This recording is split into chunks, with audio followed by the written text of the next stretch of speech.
출애굽기 25장 1절에서 9절까지 말씀입니다. 출애굽기 25장 1절에서 9절 말씀을 저와 여러분이 함께 교독하도록 하겠습니다. 여호와께서 모세에게 말씀하셨습니다.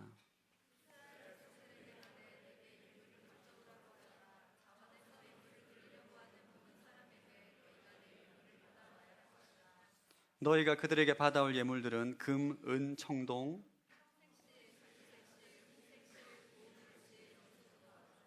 붉게 물들인 숫양 가죽, 해달 가죽, 시띠나무, 호마노, 에봇과 가슴패에 붙이는 그 외의 보석들이다.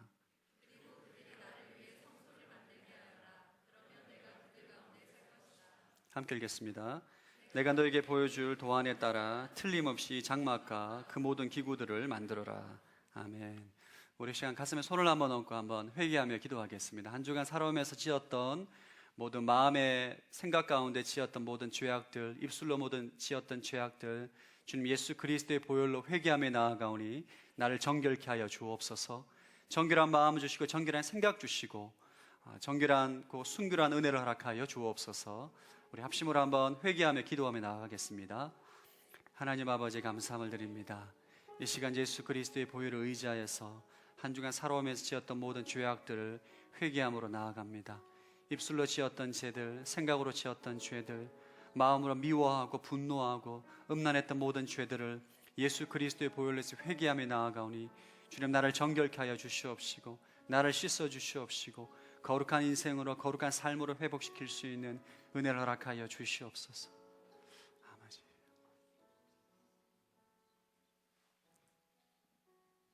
사랑하는 예수님, 이 시간 예수님의 이름을 의지하여서 회개함으로 기도하며 나아갑니다. 한 주간 살면서 지었던 모든 죄악들, 생각으로 지었던 죄악들, 마음으로 지었던 죄악들, 입술로 지었던 모든 죄악들 씻어 주시옵소서. 정결케 해 주옵소서. 주의 말씀을 들을 수 있는 길을 열어 주시옵시고 우리의 심령이 예수 그리스도의 보혈로 말미암아 깨끗해지고 정결케 되는 인생 되게 하여 주옵소서. 감사드리오며 살아계신 예수 그리스도 이름으로 기도합니다. 아멘. 우리 옆 사람에게 성령 충만하십시오 한번 축복하겠습니다. 뒷사람에게다 성령 충만하십시오 한번 축복하겠습니다. 봄비가 내리고 있습니다. 여러분 마음 가운데 성령의 담비가 내리기를 축복합니다. 오늘 읽었던 출애굽기 25장 말씀은 하나님께서 모세에게 성막을 만들라고 명령하시는 내용입니다. 성소는 하나님께 제사를 드리고 하나님의 임재가 있는 구별된 장소입니다. 성막 또는 회막이라고 성경은 말하기도 합니다. 출애굽기 25장부터 31장까지는 성막을 제작하는 매뉴얼에 관련된 말씀입니다. 어떻게 성막을 제작하는지, 성소를 제작하는지에 대해서 매뉴얼이 나와 있습니다. 여러분 창세기부터 성경을 통독하시는 분들은 아마 출애굽기 25장부터 성경 읽기가 좀 어려워집니다. 읽어도 무슨 내용인지 이해도 안 되고 그림이 그려지지도 않고 무슨 말을 하는지 잘 머릿속으로 이해가 되어지지가 않습니다. 읽기가 힘든 본문이죠. 오늘 성막의 축복이라는 주제로 말씀을 나누기를 원하는데 이 성막 제작에 대한 이 내용들을 글로 읽으면 잘 이해가 안 되기 때문에 준비된 영상을 보면서 제가 여러분들에게 설명을 좀 해드리도록 하겠습니다. 영상을 좀 보도록 하겠습니다. 네, 동영상입니다, 여러분. 이것이 여러분 오늘 하나님께서 모세에게 말씀하신 성막입니다. 성소, 모세의 장막이라고도 말을 하죠. 바깥에 테두리 있는 것은 성소와 외부를 구분짓는 울타리입니다. 확대하겠습니다. 할렐루야. 동쪽 문을 열고 성소 안에 들어가면 첫 번째 보이는 이것이 바로 번제단입니다. 번제단. 제물을 불로 태우고 동물의 피를 뿌리는 번제단입니다. 여러분 출애굽기 25장보다 31장에 보면 이런 번제단에 관련된 내용들이 나오는데 가로 2.2m, 세로 1.35m. 신약적인 의미로는 예수님의 십자가를 의미합니다. 이 번제단은 좀 더 들어가면 물두멍입니다. 물두멍. 녹거울로 만든 물탱크. 용도는 제사장이 성소에 들어가기 전에 손과 발을 씻기 위한 것입니다. 하나님의 자녀로 이 땅에 살면서 죄를 짓기 때문에 손을 씻는다는 것은 회개를 한다는 것을 의미하는 거죠. 물두멍입니다. 이것이 성소입니다. 성소에 보면 성소 기둥을 보여주고 있죠. 기둥이 있고 기둥이 있습니다. 성소 내부에 들어가도록 하겠습니다. 성소 내부 좀 더 동영상으로 확대하겠습니다. 성소의 내부에 들어가게 되면 세 개의 기구가 나옵니다. 떡상, 분향단, 그다음에 촛대 세 개가 나옵니다. 위에서 보면 지금 성소예요. 오른쪽에 떡상, 촛대, 분향단이 보이는 거죠. 먼저 이 떡상은 떡을 올려다 놓습니다. 12개의 떡. 12개의 떡은 12지파를 의미합니다. 이 그림이 더 성경적입니다. 12개의 떡을 의미하기도, 이 떡은 생명의 떡이신 예수 그리스도를 의미하기도 하는 것입니다. 분향단입니다. 분향단은 저녁부터 아침까지 향을 피웁니다. 이 향은 성도의 기도를 의미합니다. 분향단입니다. 그리고 떡상의 맞은편에 나와 있는 향단, 분향단 정면임이죠. 금촛대, 등대라고 하기도 하고, 성소에서 불을 밝히는 유일한 불빛인데 이것은 세상의 빛으로 오신 예수님을 의미하는 것입니다. 재밌나요? 성소에 이 세 개의 기물이 있고, 성소 안에 휘장으로 가려져 있는 지성소라는 데가 있습니다. 이 휘장을 열고 들어가면 하나님께서 임재하시는 곳, 휘장입니다. 누가복음에 예수님께 죽으실 때 휘장이 찢어졌더라, 위에서 아래로 찢어졌더라 나오죠. 지성소 안에 들어가면 눈에 보이는 저것이 바로 법궤, 언약궤입니다. 이 법궤 안에는 모세의 돌판과 금항아리와 아론의 쌍난 지팡이가 들어가 있습니다. 위에는 천사처럼 보이는 이 날개를 펴고 있는 것을 그룹이라고 합니다. 그룹.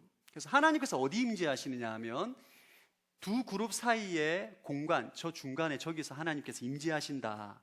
너희에게 말씀을 할 것이다. 성경은 그렇게 기록하고 있습니다. 여러분 이해가 되십니까? 1년에 한 번 대속죄일 날 대제사장이 지성소 안에 들어가서 언약궤 앞에서 피를 뿌리고 백성들의 죄를 사하는 의식이 바로 대속죄일입니다. 여기까지 보도록 하겠습니다. 여러분들에게 이 영상을 보여주기 위해서 제가 유튜브에 엄청 찾았습니다. 이 성막에 관련된 내용들은 아무리 글을 읽어도 이해가 잘 되지 않습니다. 그래서 눈에 보이는 사진과 함께 말씀을 읽을 때에 잘 이해하게 됩니다. 제가 왜 이 성막 영상을 보여줬느냐? 이 성막은 궁극적으로는 예수님과 그의 사역을 이미지로 표현한 것입니다. 할렐루야.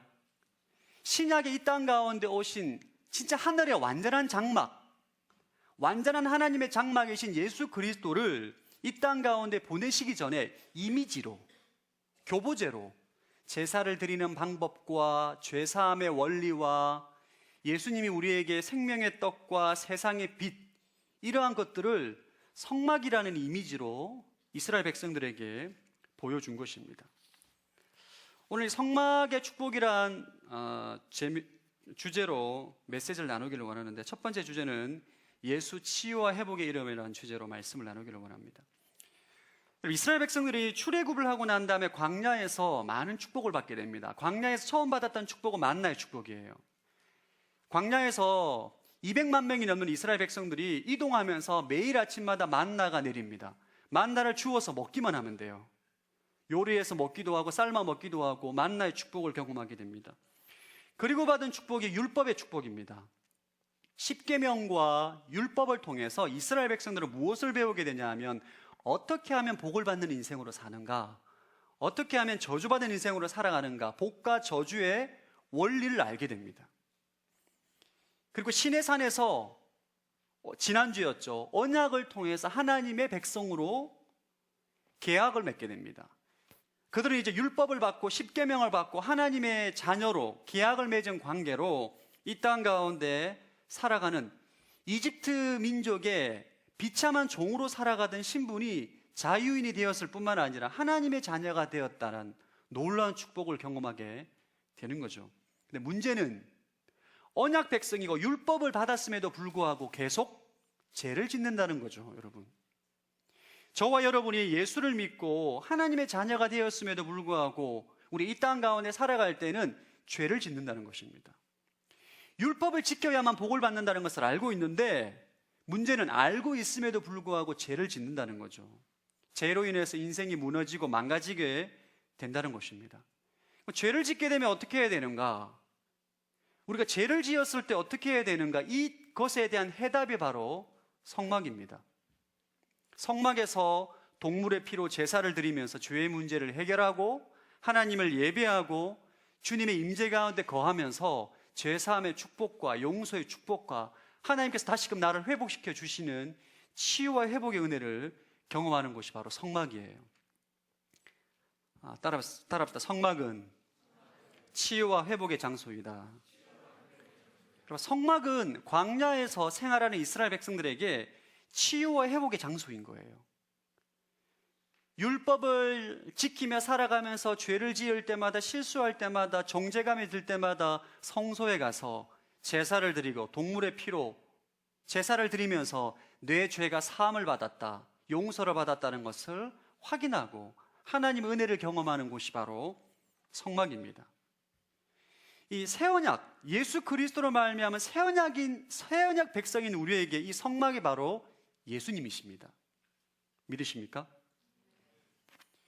예수님을 영접하고 오늘 세례식을 했죠. 이 세례를 받고 난 다음에 우리는 하나님의 자녀가 됩니다. 세례식을 통해서 우리는 하나님의 자녀로 계약 관계에 들어가게 됩니다.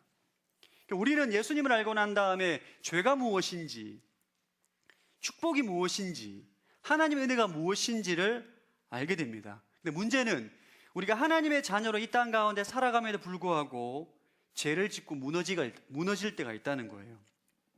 그럴 때 우리가 어떻게 해야 되는가? 이 죄의 문제를 해결하기 위해서 예수님께 나아가는 것입니다. 회개함으로 나아가는 것이에요. 죄의 문제를 가지고 예수님께 나아갈 때에 주님께서 우리를 구원하신 백성일 뿐만 아니라 우리가 일상 가운데 범하는 자범죄를 용서하시고 깨끗하게 해주시는 성막 대신 예수님에게 나아가는 거예요. 자, 우리 히브리서 9장 11절에서 14절 말씀, 예수님의 보혈이 우리의 모든 죄를 사하여 주신다는 말씀을 하고 있습니다. 한번 읽어보겠습니다. 시작. 그러나 그리스도께서는 이미 이루어진 좋은 것들의 대제사장으로 오셨습니다. 그는 손으로 짓지 않은, 곧 피조물에 속하지 않은 더 크고 더 완전한 장막으로 들어가셨습니다. 그는 염소와 송아지의 피가 아닌 자신의 피로 단번에 지성소로 들어가셔서 영원한 구속을 완성하셨습니다. 만일 염소와 황소의 피로 암송아지의 죄를 뿌려 부정한 사람들을 거룩하게 함으로 그 육체를 정결하게 한다면 하물며 영원하신 성령을 통해 흠없는 자신을 하나님께 드리신 그리스도의 피가 더욱 우리의 양심을 죽은 행실에서 깨끗하게 살아계신 하나님을 섬기게 하지 않겠습니까? 예수님은 동물의 피와 다르다는 거죠. 동물의 피로 우리의 죄의 문제를 해결했다면 완전한 피, 한 번의 제사로 영원한 구속을 완성하신 예수 그리스도의 보혈로 우리의 죄 문제를 해결하지 못하겠느냐를 반문하는 것이 히브리서에서 말씀하고 있습니다.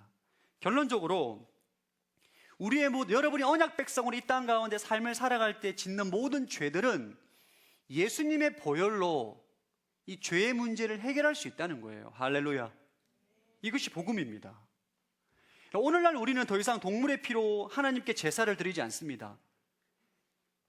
구약 여러분, 이스라엘 백성은 제사를 지낼 때 소와 양과 염소를 데리고 옵니다. 그리고 내가 지은 죄를 동물의 머리에 안수를 하고 내가 입술로 고백을 합니다. 내가 이런 죄를 지었는데 이 죄를 염소와 양에게 전가를 합니다. 칼로 목이 양을 따요. 피를 받고 각을 떠서 피는 번제단 바닥에 뿌리고 그 짐승은 번제단에서 불로 태워버립니다. 이것이 이스라엘 백성들이 행하는 이 죄의 문제를 해결하는 제사 방식이었습니다. 오늘날에 이렇게 행하는 사람들은 없습니다. 이렇게 행하는 것은 예수님을 모르는 거예요. 오늘날에 우리는 자백만 하면 됩니다. 어린 양이신 예수 그리스도가 우리의 모든 죄를 십자가에 달려 지고 돌아가셨기 때문에 우리는 예수 그리스도의 이름으로 자백할 때 우리의 모든 죄의 문제가 해결받는다는 거예요. 믿으십니까? 자, 요한일서 1장 9절 한번 읽어보겠습니다. 요한일서 1장 9절 시작. 만일 우리가 우리 죄를 자백하면 하나님은 신실하고 의로우신 분이시므로 우리 죄를 용서하시고 모든 불의에서 우리를 깨끗하게 해주실 것입니다. 여러분, 놀라운 복음이에요. 우리는 무엇을 하면 되는가? 죄를 자백하면 됩니다. 죄를 자백하면 우리가 하나님 앞에 행한 모든 죄가 용서를 받는다는 거예요. 이게 복음입니다. 많은 사람들이 이것을 안 믿습니다. 못 믿는 거죠. 말이 안 된다. 죄를 지었는데 어떻게 고백만 한다고 자백만 한다고 제가 용서가 되느냐? 이야기하지만 하나님의 법은 그렇지 않습니다, 여러분. 예수님께서 우리의 모든 죄를 지시고 죽으셨기 때문에 그것을 믿을 때에, 우리의 죄를 자백하고 그것을 믿을 때에 우리의 죄의 문제가 해결이 된다는 거죠. 미션이라는 영화가 있습니다. 로버트 드니로와 제레미 아이언스가 나오는 영화인데 제가 너무너무 좋아하는 영화입니다. 그 영화를 보면 보신 분 아마 있을 것입니다. 넬라 판타지아의 여러분 모르나요? 넬라 판타지아 이 노래나 주제곡인데 그 영화 그 OST가 굉장히 유명하죠. 그 주인공은 로버트 드니로가 노예상입니다. 노예상인데 이 사람이 어느 날 자신의 아내와 동생이 불륜의 관계라는 것을 알게 됩니다. 너무 분노한 나머지 동생을 죽여버립니다. 동생을 죽이고 난 다음에 이성을 차리고 난 다음 보니까 아내는 뭐 바람핀 여자라고 그렇긴 하지만 자신의 친동생을 죽인 거죠.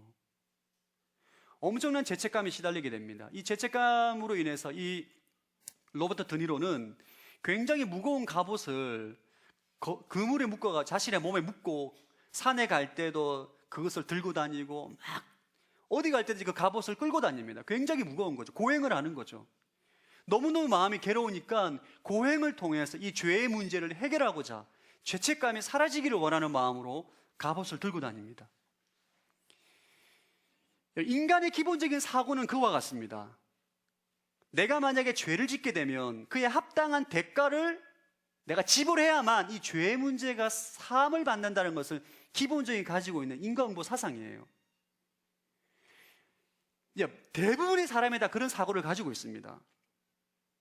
그래서 로버트 드니로가 마지막 때 제레미야의 신부가 그 갑옷을 이 그물을 끊어주면서 죄로부터 해방된 것을 표현하는 장면이 나와요. 고행을 했기 때문에 죄사함의 문제를 해결받는 것이 아닙니다. 이건 잘못된 것입니다. 많은 우상숭배들과 대부분의 인간들은 그런 생각을 갖고 있어요. 내가 죄를 지었을 때 이것에 합당한 내가 대가를 지불을 해야만 내 죄가 사함을 받는다. 이것이 인간이 가지고 있는 기본적인 사고입니다. 그러나 하나님은 그렇게 말씀하지 않습니다. 그렇게 하지 않아도 된다는 거예요. 내 죄를 예수님이 대신해서 십자가에 달려 죽으셨다는 것을 믿고 내 죄를 자백할 때에 그 죄를 사해 준다는 거예요. 여러분이 신앙생활 할 때 이 진리를 알고 있음에도 불구하고 적용하기 힘들 때가 있어요. 언제 적용하기 힘드느냐? 여러분이 생각할 때 정말 큰 죄를 지을 때 주님께서 용서해 주지 않을 거야. 똑같은 죄를 반복적으로 지을 때에 주님께 민망하고 죄송해서 회개 기도를 할 엄두조차도 못 냅니다. 인간은 그렇게 돼 있어요. 여러분들 가운데 끊임없는 죄를 반복적으로 지을 때에 더 이상 회개 기도가 나오지가 않습니다. 왜? 죄송해서. 난 인간도 아니야. 난 쓰레기야. 이런 마음이 드는 거죠. 와, 정말 주님께서 이런 죄를 용서해 주지는 못할 거야. 이런 마음이 생각이 계속 드는 거죠. 그런 모든 생각은 마귀가 주는 생각 입니다. 아멘. 여러분, 예수님의 죽음은 인간의 어떠한 죄와도 비교할 수 없는 거예요. 우리가 몇 번 죄를 지으면 주님께서 용서해 주실까요, 여러분? 여러분, 주님께서 우리의 죄를 용서해 주신다고 말씀하셨는데 동일한 죄를 몇 번까지 용서해 주실까요? 성경은 우리에게 이것에 대해서 말씀하고 있습니다. 마태복음 18장 21절에서 22절 한번 읽어보겠습니다. 시작. 그때 베드로가 예수께 와서 물었습니다. 주여, 제 형제가 제게 죄를 지으면 몇 번이나 용서해야 합니까? 7번까지 해야 합니까? 예수께서 대답하셨습니다. 내가 너에게 말한다. 7번만이 아니라 70번씩 7번이라도 용서해야 한다. 베드로가 예수님에게 묻습니다. 주님, 나에게 잘못을 한 형제가 있는데 내가 몇 번까지 용서해 줘야 됩니까? 7번까지 해야 됩니까? 물었을 때 예수님께서 말씀하십니다. 70번에 7번, 490번 해줘라. 이 말은 490번만 하라는 것이 아니라 7은 완전한 숫자입니다. 70번에 7번, 완전히 계속적으로 무한정 용서해 줘라는 거예요. 이것은 예수님께서 우리를 그렇게 용서하기로 하셨다는 거예요. 여러분 인생 가운데 인생에 무너지고 있는 대부분의 이유는 다 죄 때문입니다. 하나님 백성들이 하나님이 주시는 부요함과 풍성함과 축복을 누리지 못하는 대부분의 이유는 다 죄 때문이에요. 여러분의 죄를 짓지 않고 하나님께서 허락하시는 고난과 연단 가운데 있는 사람들은 그럴지 않을지 모르겠지만 많은 하나님의 사람들이 죄의 유혹에 넘어짐으로 고통과 절망과 아픔 가운데 살아가고 있는 것이에요. 여러분, 이 죄의 문제를 해결할 수 있는 방법은 너무 간단합니다.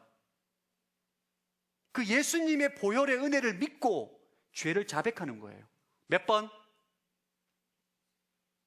490번, 아니 9,900번, 아니 99,000번 이라도 여러분이 예수 그리스도를 믿고 죄를 자백할 때에 용서하시고 치유하시고 회복하신다는 것이 오늘 성막을 통해서 우리에게 주시는 핵심 메시지예요. 믿으십니까? 이걸 안 믿어요. 너무 쉬우니까. 말이 안 되는 진리인 거죠, 여러분. 어떻게 죄를 지었음에도 불구하고 대가 없이 용서해 줄 수 있는가? 그렇기 때문에 이것이 복음입니다. 신천지를 말합니다. 성경에 나와 있는 모든 비유를 깨달아야만 죄사함을 받을 수 있다. 그러면 공부 못하는 사람은 어떻게 죄사함을 받습니까? 복음은 그런 게 아니에요. 창세기부터 계시록이 어떻게 다 이해합니까, 이거를? 어떻게 성경의 진리를 다 깨달아요? 그럼 모릅니다, 평생 가도. 그럼 복음이 아니에요, 여러분. 수많은 이단 사이비들 종교들이 말합니다. 성경의 비유를 깨달아야만 된다고. 아닙니다, 여러분. 예수님께서 내 죄를 사하셨다. 그 진리를 믿으면 구원을 받는 거예요. 아멘. 무식한 자나 공부를 못하는 자나 돈이 많은 자나 범행을 저지른 자나 살인을 한 자나 음란한 자나 상관없습니다. 예수님께서 내 죄를 사하셨고 내가 예수님의 이름으로 죄를 고백할 때에 우리 모든 죄가 사함을 받는 것입니다. 이것이 복음이에요.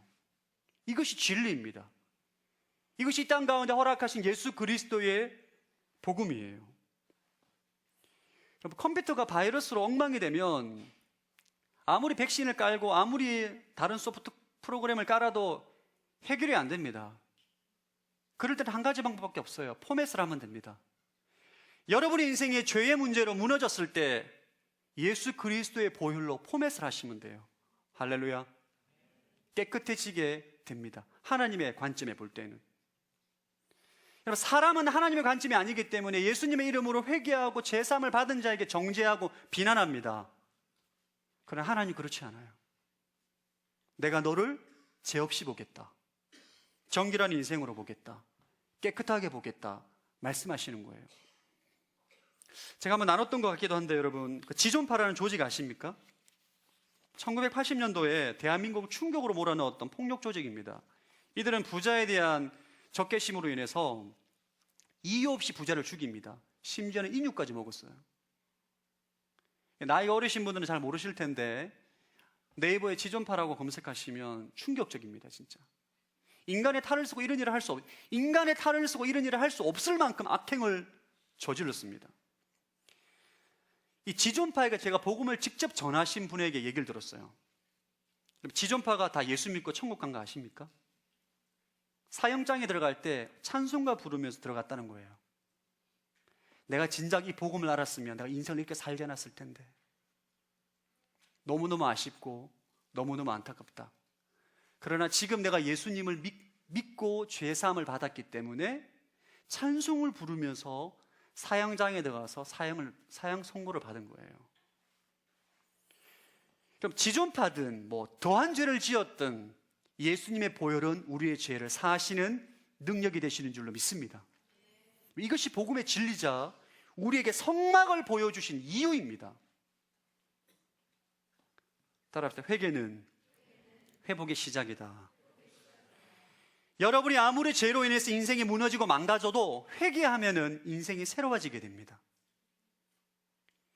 언약 백성에게 주어진 놀라운 축복이 뭐냐면 언약과 율법과 말씀을 준 것뿐만 아니라 그것을 지키지 못하고 죄를 지었을 때 치료할 수 있는 백신을 줬다는 거예요.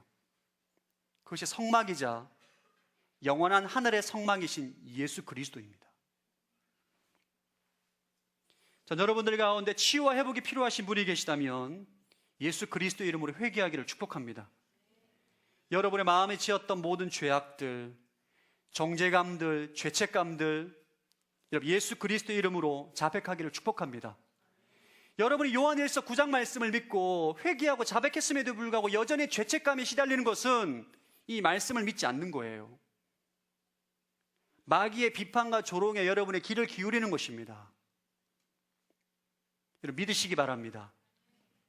우리는 여러분에게 주는 모든 죄책감과 정죄감은 마귀의 소리입니다. 그 소리를 듣지 않기를 축복합니다. 여러분 우리는 간단합니다.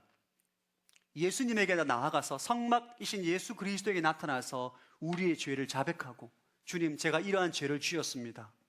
내 죄를 사하여 주십시오. 예수 그리스도의 보혈이 나의 모든 죄를 깨끗게 하시는 줄로 믿습니다. 고백하고 나아갈 때에 제사함을 받게 되는 것입니다. 쉽죠? 쉬워요 안 쉬워요? 너무 쉽기 때문에 이 진리를 강구합니다. 여러분 인생 가운데 치유와 회복의 능력을 경험하기를 축복합니다. 두 번째 나누고 싶은 주제는 은혜의 보좌를 세우는 예배자가 되라입니다. 우리 8절 말씀 한번 읽어보겠습니다. 시작. 그리고 그들이 나를 위해 성소를 만들게 하여라. 그러면 내가 그들 가운데 살 것이다. 하나님께서 이스라엘 백성들에게 명령해서 예물을 가지고 오라고 합니다. 그래서 모세에게 자원에서 예물을 드리는 그 예물을 수거해서 성소를 만들어라. 제가 동영상으로 보내드린 여러분 이 성소, 성막, 회막을 만들라는 거예요. 하나님 무소부지하신 분이시지만 이 특정한 장소, 회막과 성막에 내가 임재할 것이다. 이곳에 오면 누구나 나를 만나게 될 것이고 치유와 회복을 경험하게 될 것이고 인생이 재정립될 것이다. 치유될 것이다. 살아나게 될 것이다. 허락하신 장소가 바로 이 성막입니다. 이것을 만들라는 거예요. 모세를 통해서. 오늘 25장에 보면 여러분 하나님의 임재가 어디에 임하는가가 구체적으로 나옵니다. 여러분 영상을 보셨던 성소가 있고 성소 안에는 성소와 지성소가 있습니다. 지성소 안에 언약궤가 있습니다. 언약궤가 있고 그 위에 속죄소라고 그룹 천사 같은 형상의 날개를 펴서 보셨죠? 날개를 펴서 서로 마주보고 있습니다. 하나님의 임재가 그 두 그룹, 두 천사 사이에 그 사이에 임할 것이다라고 출애굽기 25장 21절과 22절에 말씀하고 있어요. 한번 읽어보겠습니다. 21절, 22절 시작.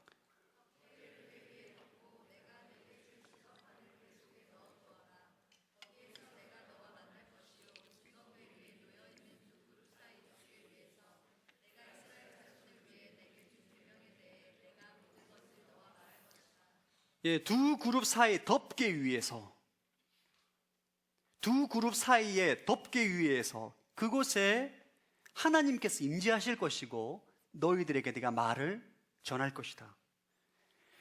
하나님의 임재는 지성소 안에 있는 언약궤 위에 있는 속죄소, 두 그룹 사이에 임한다는 거예요.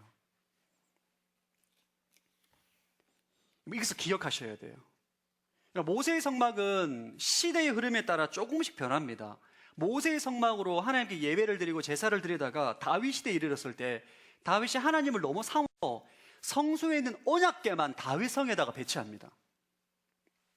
언약궤만 다윗 성에다가 배치하고 장막을 쳐버리면 이게 다윗의 장막이에요.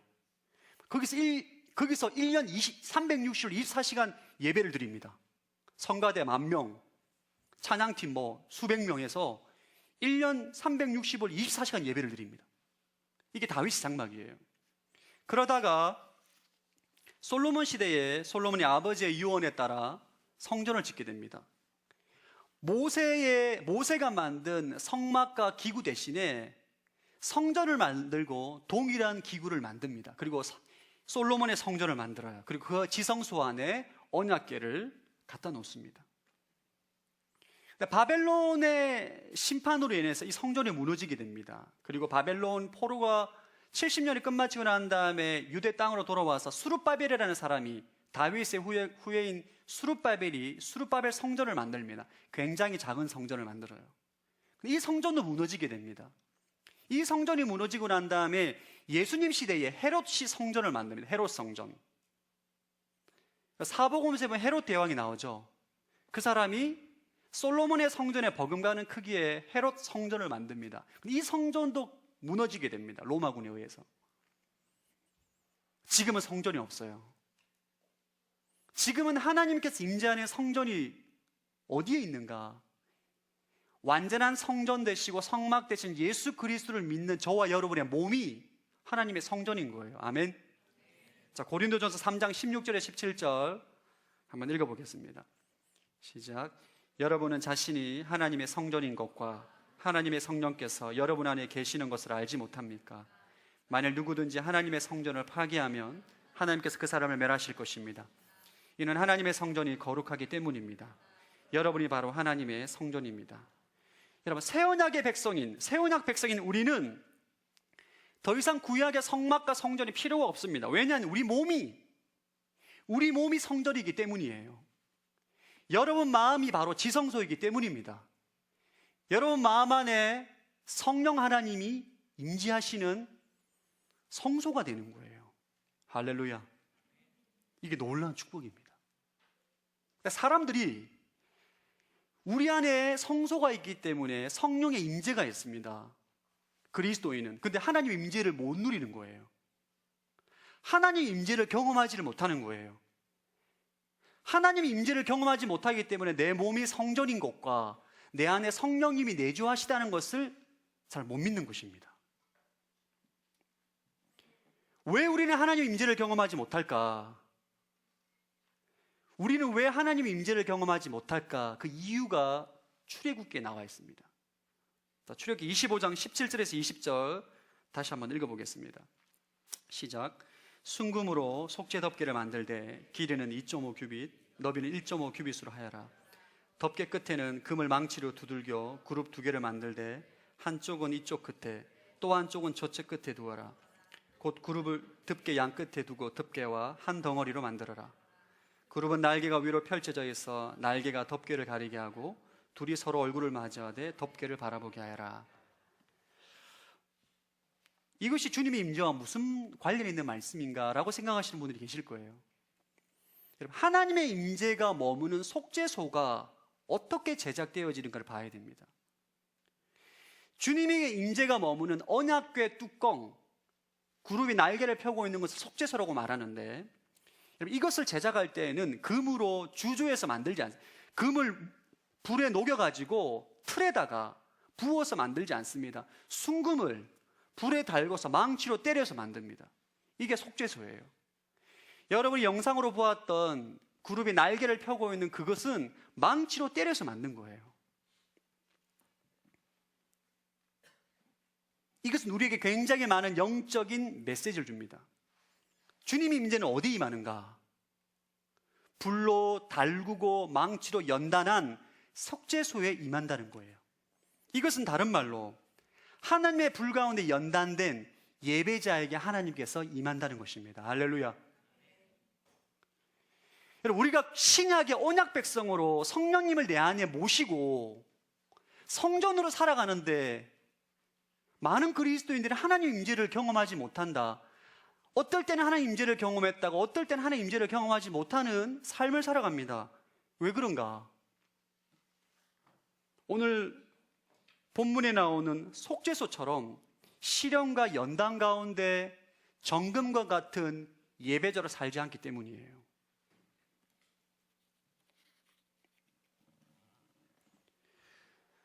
여러분, 하나님은 연단된 은혜의 보좌를 세우는 예배자에게 임합니다. 충만하게 임하는 거죠. 토미 테니라는 작가가 지은 다윗의 장막이라는 책에 나오는 예화입니다. 이 토미 테니 사역팀에 어릴 때 질병으로 인해서 10대 때부터 130kg 나가는 형제가 나옵니다. 이 형제가 너무 살이 쪄서 사역을 할 때 굉장히 어려움이 있는 거예요. 예를 들면 이런 것입니다. 신방을 갔는데 130kg인 거예요. 주인이 들어와서 앉아서 밥 먹다가 의자가 부서지는 거죠. 밥 먹다가 의자가 부서지면 얼마나 민망하겠어요. 의자를 내민 주인도 민망하고 그 사역자도 민망한 거죠. 그래서 이 형제는 항상 집에 신방을 갈 때 문 밖에서 그 집안의 내부를 본답니다. 내가 앉아서 부서지지 않을 의자가 있는가 없는가. 부서지지 않을 만한 의자가 있으면 들어가서 앉고 아니면 안 들어간다는 거예요. 여러분, 하나님의 임재도 이와 마찬가지입니다. 하나님의 이 영광이라는 단어는 히브리어로 카보드라는 단어입니다. 카보드. 이 카보드라는 단어는 문자적으로 무겁다라는 뜻입니다. 무겁다, 무거운 빛. 여러분, 하나님도 문제가 있는 거예요. 하나님께서 그 보좌에 앉으면 그 사람이 감당할 수가 없는 거예요. 왜? 죄 때문에. 정결하지 않기 때문에. 그러나 불 가운데 망치로 연단된 은혜의 보좌를 세우는 연단된 예배자는 하나님께서 임재하셔도 감당할 수 있다는 거예요. 제가 오늘 여러분들에게 말씀드리고 싶은 것은 우리는 하나님께서 임재하시는 예배자로 살아가야 될 줄로 믿습니다. 정결한 예배자, 순결한 예배자, 하나님의 영광의 무게를 감당할 수 있는 은혜의 보좌를 세울 수 있는 예배자로 살아야 돼요. 그런 흔적이 신약 성경에 나옵니다. 여러분, 신약 성경 보면 사도행전 16장에 보면 사도 바울과 실라가 전도 여행을 떠납니다. 2차 전도 여행을 떠나서 빌립보라는 지역에 도착을 해요. 그곳에 도착해서 기도하는 장소를 찾다가 귀신 들린 요정이 사도 바울을 계속 괴롭힙니다. 너는 하나님의 사람이다. 너는 뭐하러 왔느냐 막 괴롭힐 때 사도 바울이 귀찮아서 예수 이름으로 귀신을 쫓아냅니다. 이 여인이 점치는 요정이기 때문에 그것으로 인해서 막대한 돈을 벌었던 이 주인이 화가 나서 사도 바울을 고소합니다. 경찰에 끌려가요. 그래서 고자질을 했겠죠. 이 사람이 여정을 때렸고 폭행을 했고 거짓말로 인해서 경찰에서 심한 매질을 당하고 지하 감옥에 갇히게 돼요. 이때 사도 바울이 그 밤에 무엇을 하는가? 사도행전 16장 25절 26절 한번 읽어보겠습니다. 시작. 한밤중쯤 됐을 때 바울과 실라가 기도하며 하나님께 찬송을 부르자 다른 제수들이 귀 기울여 듣고 있었습니다. 그런데 갑자기 큰 지진이 일어나 감옥의 기반부터 흔들렸습니다.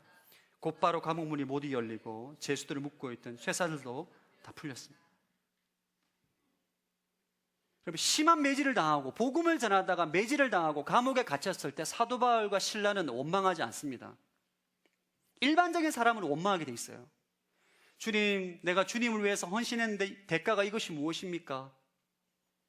인생이 안 풀리고 우리가 그렇게 고백하게 되는 거죠.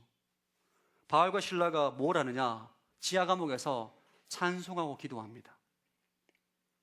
이것이 불 가운데 연단된 예배자입니다. 이때 하나님의 영광이 임합니다. 하나님의 카바드가 임할 때 감옥문이 다 열리고 쇠사슬이 다 풀리는 거예요. 할렐루야. 하나님 임재가 너무 강하게 임했기 때문에 사람들이 지진이 일어납니다. 지진이 일어나고 감옥문이 열리고 쇠사슬이 다 풀려지는 거죠. 하나님의 카바드가 임하는 은혜의 보좌를 세우는 예배자는 특징이 있어요. 늘 감사합니다. 범사에 감사하고 찬양하는 사람이 바로 카바드를 감당할 수 있는 은혜의 보좌를 세우는 예배자예요. 저를 따라합시다. 주님 찾으시는 예배자는 범사에 감사하는 사람이다. 전 여러분이 범사에 감사하는 예배자가 되기를 축복합니다. 여러분, 하나님은 여러분을 연단하십니다. 뜨거운 불에 넣었다가 망치로 때렸다가 또 뜨거운 불에 넣었다가 망치로 때렸다가 찬물에 넣었다가 연단하세요. 왜? 하나님께서 여러분과 함께 하기를 원하시거든요. 동행하기를 원하시거든요. 임재하기를 원하시거든요. 여러분이 그런 예배자로 연단되지 않으면 하나님의 임재를 받아들이지를 못하는 거예요. 구약에도 이러한 장면이 나옵니다. 다니엘의 세 친구들이 나와요. 느부갓네살이 금신상에 절하라 명령을 하고 금신상에 절하지 않으면 다 죽이겠다 명령했을 때 다니엘의 세 친구들이 거절합니다. 하나님께서 우리를 지켜주실 것이다. 설령 그리 아니하실지라도 우리는 괜찮다. 이런 고백을 드리는 사람이 바로 은혜의 보좌를 세우는 예배자, 주님이 찾으시는 예배자입니다. 그들이 실제로 풀무불에 들어갔을 때 하나님의 천사가 임해서 그들은 머리털 하나 불에 거슬리지 않아요. 어떻게 이게 가능한가? 하나님의 영광, 카바드가 그의 인생에 임했기 때문입니다. 할렐루야. 전 여러분들이 정말 주님이 기뻐하시는 그런 예배자가 되길 축복합니다. 여러분, 하나님은 이런 예배자를 세우기 위해서 지금도 찾고 계세요. 왜냐하면 그런 예배자는 상황과 환경을 초월해서 하나님을 찬양하고 예배하는 사람이고 하나님은 그 인생 가운데 머물 수가 있습니다. 근데 이런 예배자는 그냥 세워지지 않습니다. 여러분, 속죄소, 구름 날개는 불에 달궜다가 망치로 때렸다가 찬물에 넣었다가 이것을 반복으로 연단한 속죄소입니다. 그런 속죄소에 하나님께서 임재하신다는 거예요. 우리가 너무나 존경하는 예배자 다윗도 여러분, 하나님의 연단을 받은 자입니다. 여러분 인생 가운데 하나님 연단 가운데 있다면 절망하지 않기를 축복합니다. 주님께서 여러분과 함께하기 위해서 여러분 예배자로 만드시는 거예요. 연단하시는 거예요. 망치로 때리고 불에 넣었다가 찬물에 넣었다가 때로는 지치고 힘들지만 주님께서 기뻐하시고 하나님의 카바드가 임재하는 은혜의 보좌를 세우는 예배자로 만드는 중인 줄로 믿으시길 축복합니다. 많은 청년들이 청년의 때에 힘들어합니다. 회사 생활이 힘들고 맡겨진 또 직무가 힘들고 교회 나오는 것조차 힘들고 어려워하는 청년들이 상당히 많이 있습니다. 저도 여러분 직장 생활을 5년이나 했고 20대에 30대에 그런 시간을 보냈기 때문에 누구보다도 잘 알고 있습니다. 그럼 하나님이 여러분을 주님 기뻐하는 참된 예배자로 세우기를 원하세요. 말씀드리고 싶은 것은 여러분의 삶의 자리에서 예배하십시오. 아멘. 여러분 입술의 모든 원망과 불평이 떠나기를 축복합니다. 모든 원망과 불평을 제거하십시오. 여러분 할 수 있어요. 말이라도 그렇게 하지 마십시오. 아유, 내 인생이 뭐 이래 개털이지, 이런 말 하지 마세요. 여러분 인생 개털이 인생 아닙니다. 거룩한 인생이에요. 여러분의 인생은 하나님의 카바드가 임하는 영광된 인생입니다. 설령 여러분이 지금 직장이 없고 돈이 없고 직위가 없고 가진 것도 없고 결혼할 배우자도 없는 인생을 할지라도 여러분 다윗도 그런 시간을 10년이나 보냈어요. 지금의 상황이 중요한 게 아닙니다. 여러분, 하나님은 여러분을 위대한 예배자로 세우실 줄로 믿습니다. 연단의 시간 기뻐하십시오. 항상 기뻐하십시오. 범사에 감사하십시오. 여러분을 통해서 하나님의 영광이 나타나게 될 줄로 믿습니다. 예배하기로 결단하십시오. 바알과 신라는 매맞고 고난 가운데 지하 감옥에서 찬송하고 기도했어요. 여러분 예배 가운데 함께 임하시고 영광 가운데 임하실 주님의 임재를 기대하시기를 축복합니다. 오늘부터 결단하십시오. 난 더 이상 불평하지 않는다, 후회하지 않는다, 원망하지 않는다. 자, 옆 사람에 감사하십시오. 축복하겠습니다. 범사에 감사하십시오. 하나님을 예배하십시오. 축복하겠습니다. 하나님의 카바드가 여러분 인생 가운데 충만하게 임하게 될 줄로 믿습니다. 여러분 인생에 지진이 일어날 거예요. 쇠사슬이 풀릴 것입니다. 감옥문이 열릴 것입니다. 그래서 기대하시고 하나님을 예배하십시오. 다 함께 일어나서 함께 전심으로 완전하신 나의 주 하나님을 찬양하겠습니다.